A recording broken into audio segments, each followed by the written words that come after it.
A show created by the fans, for the fans. We are your home for Ohio State football coverage all year long. The Scarlet and Gray Podcast, a Network 216 production. Live weekdays on the Network 216 YouTube channel. Send us all your questions and comments on Twitter at VSG_podcast. Now, here are your hosts, Tyler Johnson, Jordan Dalton, and Nick Leisure.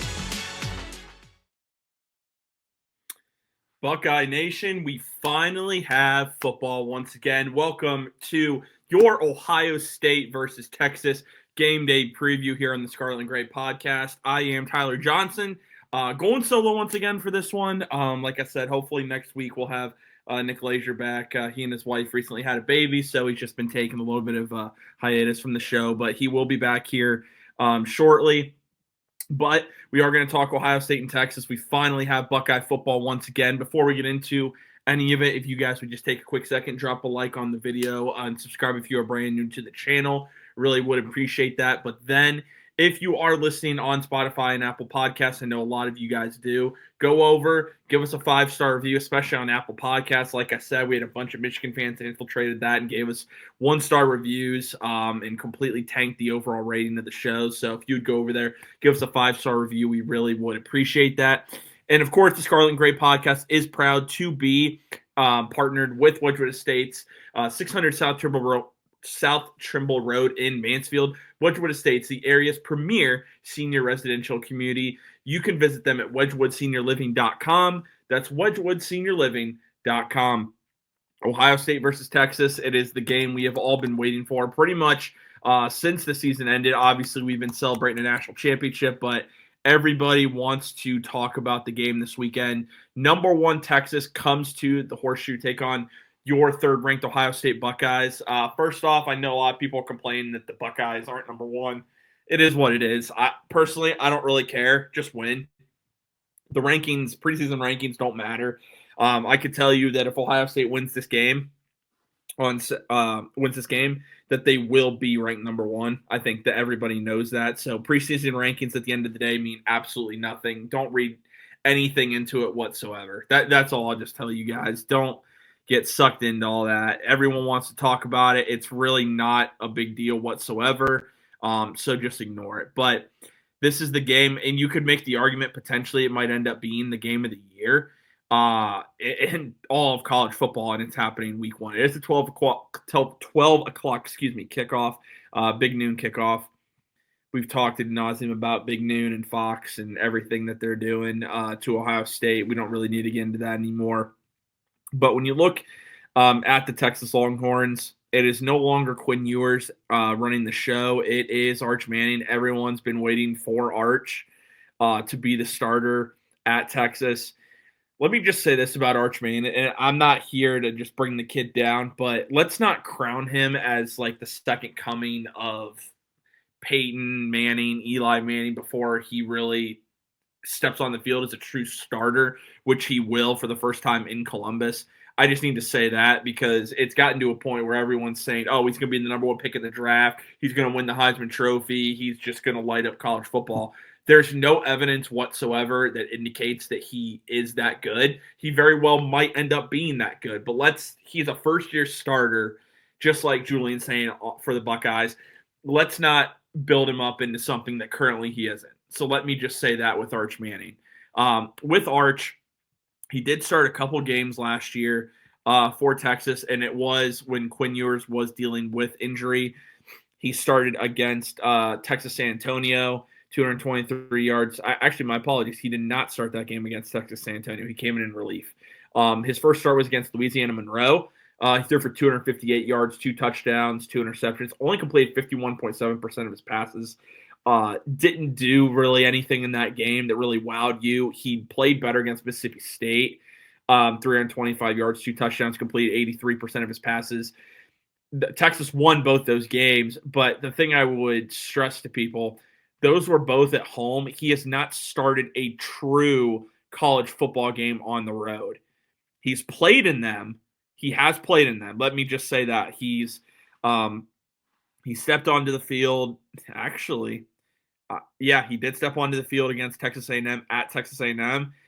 But so far, as far as actually throwing a pass, he has yet to throw a pass in an opposing stadium going on the road. This will be his first big test. So I want to stress to people right now, don't crown him by any means that he is going to be the next great quarterback in college football. Let's wait and see what actually happens, because I'm telling you, this environment at the shoe, it doesn't matter if it's 12 o'clock kickoff, 3:30 kickoff, 8 o'clock kickoff, 7 o'clock, you name it, it's going to be a hostile environment at the Horseshoe and I'm telling you right now that I'm really curious to see how Arch handles this. He is a Manning. I'm expecting him. He's probably been taught by the best coaches in the country. I'm sure Peyton and Eli have been in his ear a lot too on how to handle this. Of course, his grandfather Archie. He'll probably be ready for this game. So, like, nothing's going to surprise me in that regard. But just saying, it wouldn't surprise me at all if he comes out and he's shaky. And same with Julian Sain. You got some nerves. It's the first game of the season for Julian Sain. It's his first career college football start. For Arch Manning's first career road start. I'm really expecting this game to not be a high-scoring battle. It's going to be very defensive on both sides of the ball. I don't think either quarterback is going to come out and light it up. And on the other side, I'll stress to Buckeye fans, don't bury Julian Sain if he doesn't light it up in the first game of the season or even the first drive of the season. I know some of you are going to do that, being, oh, we got to bench Julian Sain. He throws an interception. Up, bench him. Ryan Day made a terrible decision. Give the kid some leeway. He is a redshirt freshman starting for the Ohio State Buckeyes, and his first career start is against the number one team in the country. So temper your expectations for Julian Sain, okay? That's all I'm telling people. It's completely fine to expect him to play well. I expect him to play well.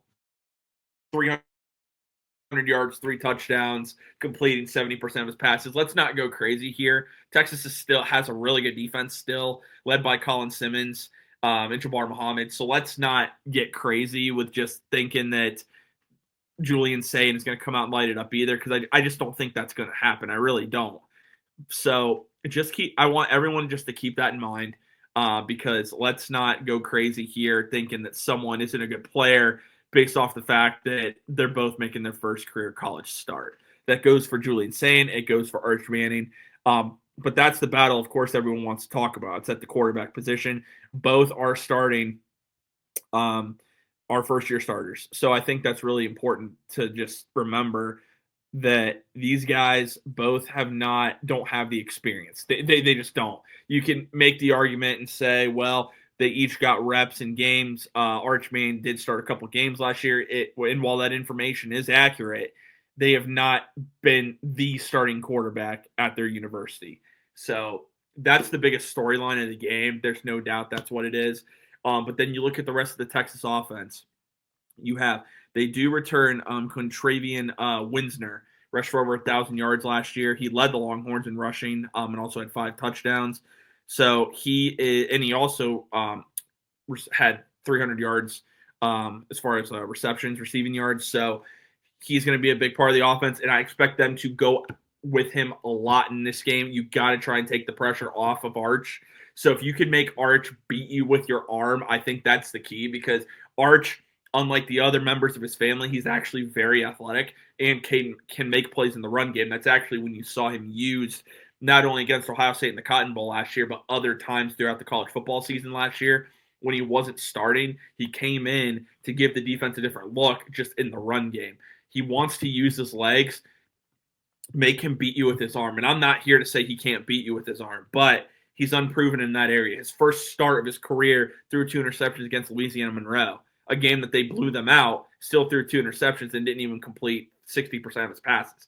So get pressure on him early. I'm telling you, if you can get pressure on him early, if you can contain the Texas run game and make him beat you with his arm, I really think – I'm not saying he's going to buckle, but I think he's going to be shaky. I really do. And it wouldn't shock me if he has 1 or 2 turnovers in this game. I'm just thinking that the Buckeye defense, they lost talent. They did. They lost a lot of upperclassmen on that defense, but they still return a lot of talent. Before we get to the Ohio State side of things, Texas also brings back wide receiver Ryan Wingo. He is going to be the returning receiver, 472 yards, 2 touchdowns. He's going to be a sophomore as a freshman. He is electric with the ball in his hands. I expect Texas to try and hit the Buckeyes deep with him down the field. But really outside of Wingo, you have DeAndre Moore Jr. He had 456 yards, 7 touchdowns. He actually was second on the team in receiving touchdowns, so they do get him the ball, especially near the goal line. But outside of that, that's really it as far as your returning starters on the Texas side of the ball, at least on the offensive side. But you still lost Jaden Blue, Matthew Golden, Gunnar Helm, Kelvin Banks Jr., Cameron Williams. You lost all of those guys on the offensive side of the ball. So it's a lot for Texas to try and replace them on that side. Now, they did bring in excuse me, Emmett Mosley, the transfer from Stanford. He is battling injury. It sounds like he is questionable. Whether or not he gives it a go, we'll see. I have to think he will. I mean, it's such a big game, and I highly doubt Sarkisian is going to want to. It's tough because Texas is in the SEC, and they have a gauntlet of a schedule. So are they going to risk him week one? If he is 75 to 80%, I think he's going to give it a go. That's just my opinion. You added Jack Endries at tight end. And of course, they added him from the University of Cal. He is very good, a very solid tight end. Another transfer. But Texas, they are young on the offensive line. They have a redshirt sophomore, redshirt junior. They have 2 seniors, and then it looks like Brandon Baker is going to be the starter at right tackle. But Trevor Gosby, he's going to be in a cast. He is banged up and injured. The redshirt sophomore left tackle. This is a team I really think you can take advantage of if you're the Ohio State defense. I really do. Like I said, you're young at the receiver position because you're going to have Jamie French Jr., Dalen McCutcheon. You have Michael Terry III, Khalil Lockett. All those guys are freshmen. And freshmen can make plays in these big games, but to go on the road in Columbus, it's going to be a tall task for the Texas offense. And then shifting it to the Buckeye defense. You bring back Caleb Downs. You bring back Sonny Styles. Absolutely huge. He is going to wear the block O. He is the complete leader. Wears the green dot for the defense. This defense that Ohio State has at the linebacker position is probably the most athletic, not in the country, but the most athletic we've seen, in a long time for the Buckeyes. Sonny Styles, Arvell Reese are going to be your starters. Peyton Pierce going to rotate.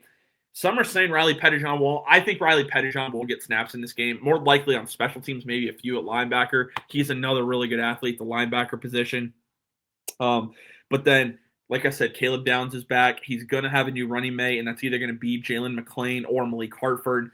I do expect them to rotate, though. I expect to see a rotation between them. I expect to see Caleb Downs get some slots at the nickel corner position. But then I'm expecting Jermaine Matthews, Davidson Igbinosun, and then a rotation of Devin Sanchez. You might see Aaron Scott Jr. from time to time. I expect to see Bryce West. And then it's the defensive line. This is the question everybody has. Kenyatta Jackson Jr., I think he's going to have a field day. I really do. I'm expecting at least a sack and a half from him. I just think they're going to match him up with Godsby. And when you have a club literally for a hand because your other hand is completely bandaged up, I just think Kenyatta Jackson is going to be too much. And then a rotation of Caden Curry and Bo Atkinson. I'm expecting the Buckeye defense to perform. I'm expecting at least 2 turnovers. I know that's a bold prediction. I think Arch is going to be nervous. I just think this Texas offense, it's young. And when you're young on the offensive side of the ball, your quarterback can make mistakes, especially on the road in a hostile environment. I expect 2 turnovers today from the Buckeye defense at the very least. And now flipping it ahead, the Buckeye offense. Julian Saint, we've talked about it, first-year starter. I expect 1 turnover in this game, whether that be an interception or a fumble. I'm telling you guys right now, Steve Sarkisian mentioned it. I'm going to mention it again. He is a guy that can make plays with his legs. He's not going to run a ton. He's not. But I'm telling you, he can make plays outside the pocket. He can be effective in the run game when needed. So just keep an eye on Julian Saint using his legs, because I do think that will be an aspect in this game. And Texas can't fall asleep. Now, at the running back position, you bring in experience, C.J. Donaldson, who I do believe is going to end up starting in quotation marks, kind of like Travion Henderson, Quinshon Judkins, or co-stars. I expect co-stars with James Peoples and C.J. Donaldson. Bring in Max Clare, the Purdue transfer. He probably is the X factor in this offense because last year, this is not a knock on G. Scott Jr. Last year, if you had Max Clare, this offense probably could have put up even better numbers than they put up last year. And now you add Max Clare, who many believe is going to be the top tight end taken in the 2026 NFL draft. You add him to this offense, Julian Sayin has every weapon available at his disposal. And with these weapons, if Sayin is the quarterback everybody believes from a talent standpoint, he can be a Heisman Trophy winner with this team around him. That's how good these weapons are. That's the potential Julian Sayin has at quarterback. And so Max Clare, he's the X factor in this offense. I expect him to make an impact, especially against those Texas linebackers.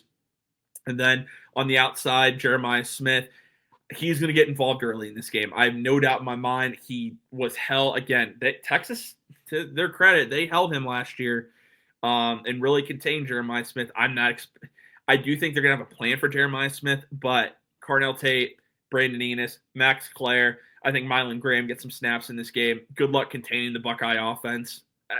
I think they're going to be a decent amount of field goals in this game because, again, I just don't see a high-scoring game. I think Texas will do a good job of bracketing Jeremiah Smith. I'm not expecting Jeremiah Smith to have a big game, but I am expecting him to be involved early and just getting him into the speed of the game. He was taken out a lot last year, like in the Cotton Bowl. And that actually would be this year technically, but last season. But I'm expecting Jeremiah Smith to be involved early. Maybe not necessarily put up the yardage totals and touchdown totals everyone expects in this game, but I do expect him to be involved early. And then when you're looking at the offensive side of the ball, as far as the right tackle position, I'm expecting it to be Philip Daniels there. With Ethan Owonia potentially rotating, he might get snaps at guard. They're going to be rotating guys in and out. It sounds like Ryan Day's already mentioned that. So expect a rotation there from the Buckeyes.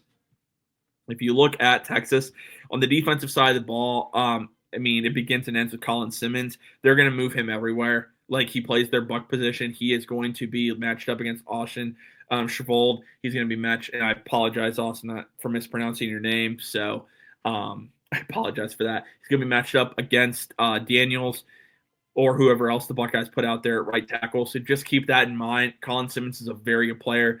Anthony Hill Jr. is a very good linebacker. Those guys are what makes the defense go.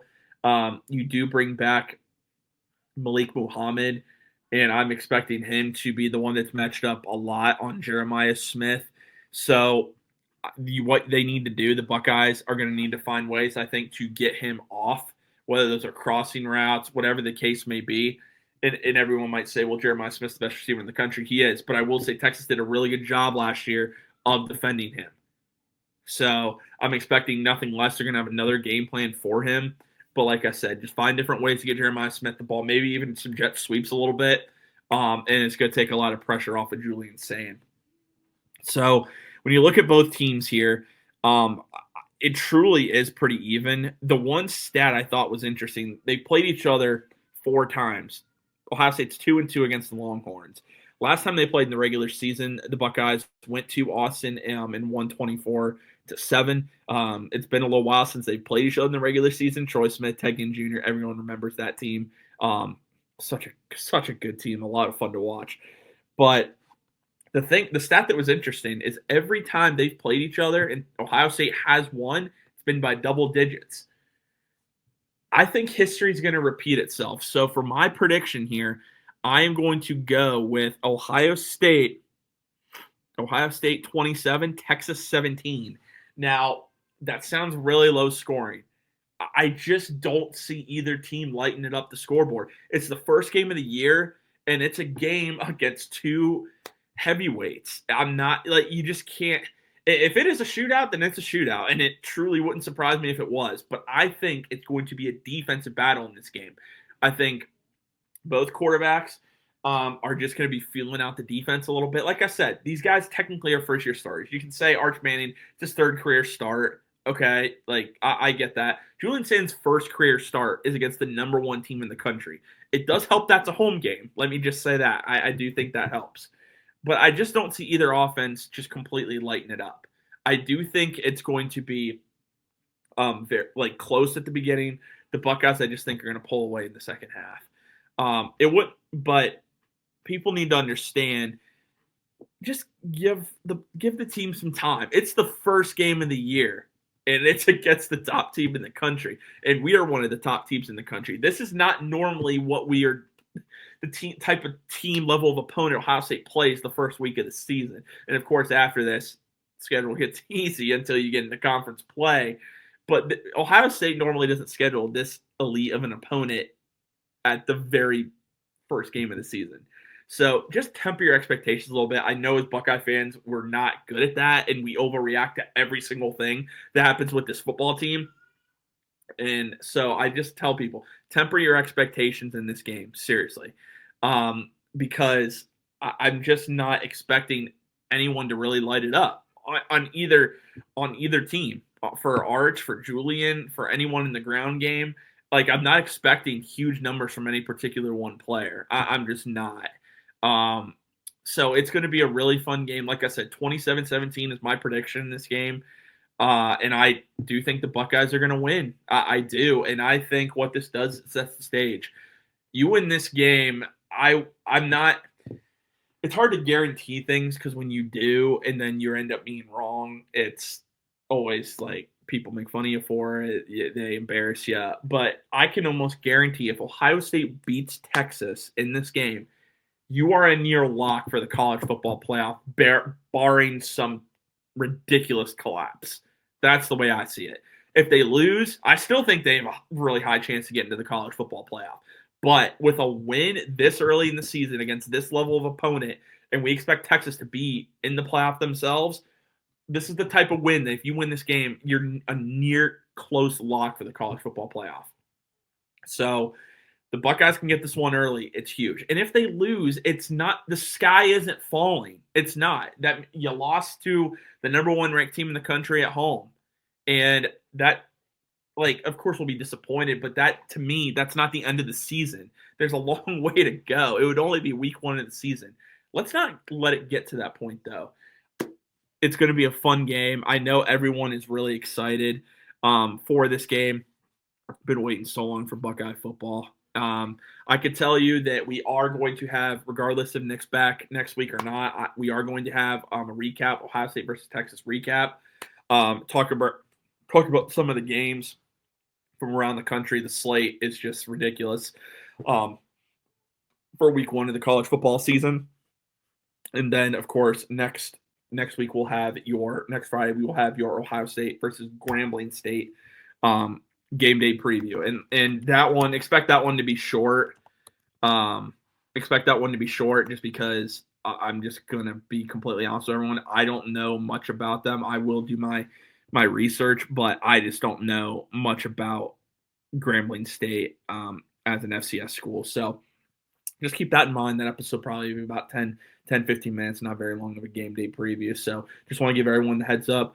Like I said, just take a quick second, if you would, please, if you guys would just show your support by just dropping a like on the video. That really does help push the show out to those who have not yet seen the Scarlet and Gray podcast. But also subscribe if you are brand new to Network 2 and 6. Really would appreciate that. And then for anyone that is listening on Spotify or Apple Podcasts, take that quick second. Again, it does not take long. Take that quick second. Go to Apple, especially Apple. Or if you're on Spotify, go do it there. Just click 5 stars on the review for the show. That's all you got to do. You scroll to the very bottom on Spotify. I believe it's at the top. On Apple Podcasts, you have to scroll down to the bottom. But it takes 30 seconds of your time. Click that 5-star review. If you want to write some comments, feel free. That is not required. But just drop that 5-star review. Help us really build the show back up. Like I said, Michigan fans really tanked the rating, and it's hurt us a lot. So we really would appreciate if you guys would go ahead and drop us a 5-star review. The Scarlet and Gray podcast is proud to be partnered with Wedgewood Estates of Mansfield, 600 South Trimble Road. Wedgewood Estates, the area's premier senior residential community. Check them out at wedgewoodseniorliving.com. That's wedgewoodseniorliving.com. Can't wait to talk to you guys all again soon. And as always, go Buckeyes.